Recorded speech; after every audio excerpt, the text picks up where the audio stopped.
Reciban un cordial saludo. Vamos a hablar un poquito lo que es sobre los tipos de habla y la importancia que estos tienen en el contexto educativo. Vamos a empezar con la definición. El habla es un proceso interactivo de construcción de significados que involucra producir, recibir y procesar la información. Hay diferentes tipos de habla: la emisión, el acto preposicional y el acto ilocucionario. Vamos a empezar con una entrevista.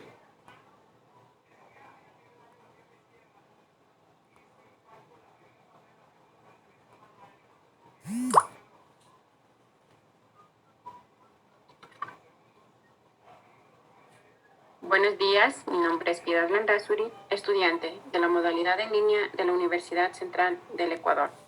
El día de hoy vamos a hablar sobre el habla y la importancia que tiene este dentro del contexto educativo.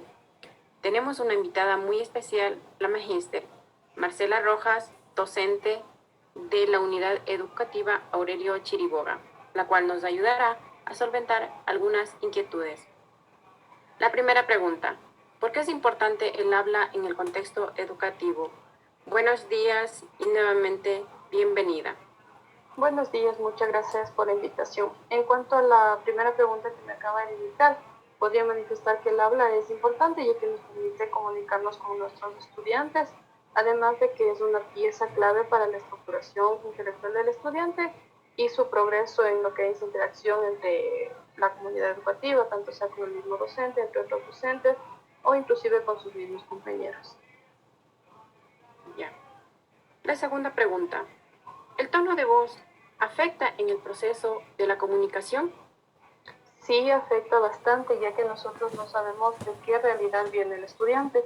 En el caso que tengamos un tono de voz muy alto, el estudiante lo puede percibir tal vez como un enojo, un enfado hacia él, y por ese motivo puede ser que no se atreva a hacer preguntas, sienta miedo hacia el docente o no le permite expresarse. En cambio, si mantenemos un tono de adecuado demasiado bajo, el estudiante no nos va a escuchar, no va a entender lo que estamos diciendo, no va a comprender las tareas o las indicaciones que se le da, de igual manera no va a entender lo que se le explica en la clase. Por eso es necesario mantener un tono adecuado, un tono neutro, es decir, ni muy alto ni muy fuerte, ni muy alto ni muy bajo, controlando de igual manera nuestras emociones. Como docente, ¿ha tenido dificultades para comunicarse dentro del contexto educativo?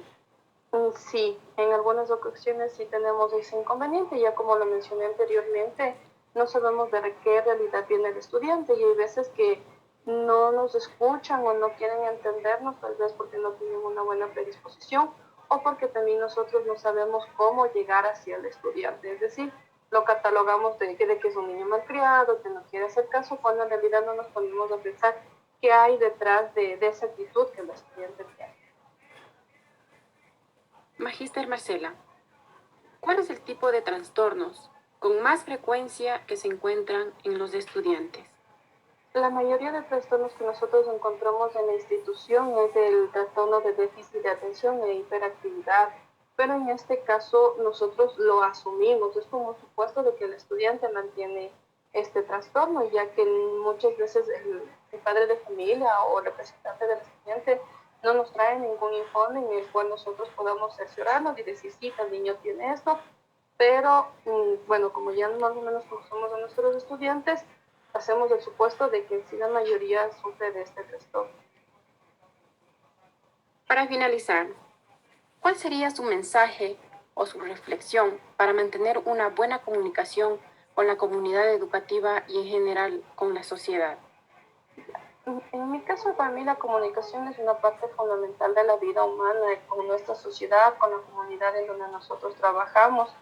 Es una herramienta poderosa que nos permite darle forma a nuestro mundo, a nuestro contexto, y el cual nos permitirá alcanzar varios de los objetivos que nos propongamos. Por eso es necesario que todas las personas, sea en la sociedad, en la comunidad educativa, en nuestro entorno familiar, en los diferentes aspectos en los cuales nosotros trabajemos o en el cual nosotros nos encontremos, mantengamos un proceso de comunicación efectiva, tanto de manera interna como de manera externa. Puede ser mediante el diálogo y de igual manera el respeto a las diferentes opiniones y puntos de vista que cada persona puede tener, ya que no todos podemos opinar sobre el mismo tema o de la misma manera o reaccionar de esta misma forma. De mi parte, le agradezco mucho por su tiempo. Gracias por asistir a esta invitación. Muchísimas gracias. Muchas gracias a usted.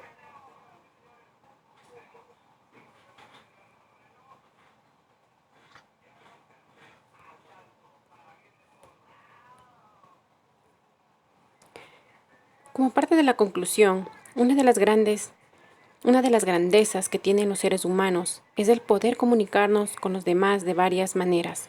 Pueden ser gestual, mediante mímicas, verbal y no verbal. Como futuros docentes debemos conocer lo esencial sobre el habla y el tono con el cual nos dirigimos. Como dice un dicho, no es lo que decimos, sino con el tono con el que nos transmitimos o lo que queremos decir, ya que esto puede traer o afectar de manera positiva o negativa en el receptor. Muchas gracias.